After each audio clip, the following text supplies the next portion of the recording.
فلما رأوه زلفة سيئت وجوه الذين كفروا وقيل هذا الذي كنتم به تدعون قل أرأيتم إن أهلكني الله ومن معي أو رحمنا فمن يجير الكافرين من عذاب أليم قل هو الرحمن آمنا به وعليه توكلنا فستعلمون من هو في ضلال مبين قل أرأيتم إن أصبح ماؤكم غورا فمن يأتيكم بماء معين.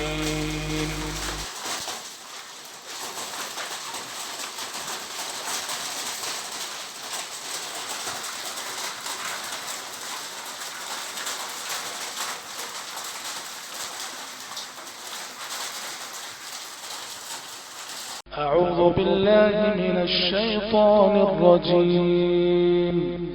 بسم الله الرحمن الرحيم.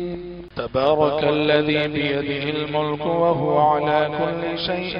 قدير الذي خلق الموت والحياة ليبلوكم أيكم أحسن عملا وهو العزيز الغفور الذي خلق 7 سماوات طباقا ما ترى في خلق الرحمن من تفاوت فارجع البصر هل ترى من فطور ثم ارجع البصر كرتين ينقلب إليك البصر خاسئا وهو حسير ولقد زينا السماء الدنيا بمصابيح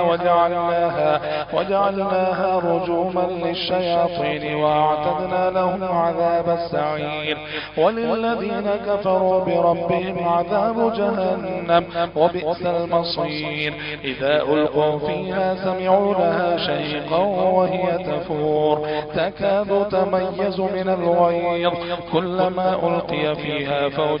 سألهم خزنتها ألم يأتكم نذير قالوا بلى قد جاءنا نذير فكذبنا وقلنا ما نزل الله من شيء إن أنتم إلا في ضلال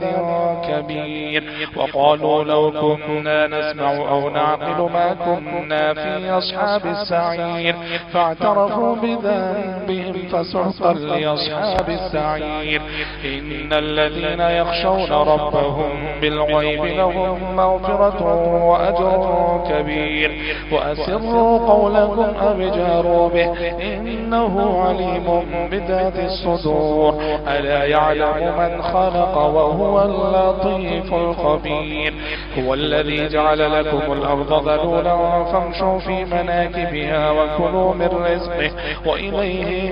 النشور أأمنتم من في السماء أن يخسف بكم الأرض فإذا هي تمور أم أمنتم من في السماء أن يرسل عليكم حاصبا فستعلمون كيف نذير ولقد كذب الذين من قبلهم فكيف كان نكير أولم يروا إلى الطير فوقهم صافات ويقبض ما يمسكهن إلا الرحمن إنه بكل شيء بصير أمن هذا الذي هو جند لكم ينصركم من دون الرحمن إن الكافرون إلا في غرور أمن هذا الذي يرزقكم إن أمسك رزقه بل لجوا في عتو ونفور أفمن يمشي مكبا على وجهه أهدى أمن يمشي سويا على صراط مستقيم قل هو الذي أنشأكم وجعل لكم السمع والأبصار والأفئدة قليلا ما تشكرون قل هو الذي ذراكم في الأرض وإليه تحشرون ويقولون متى هذا الوعد إن كنتم صادقين قل إنما العلم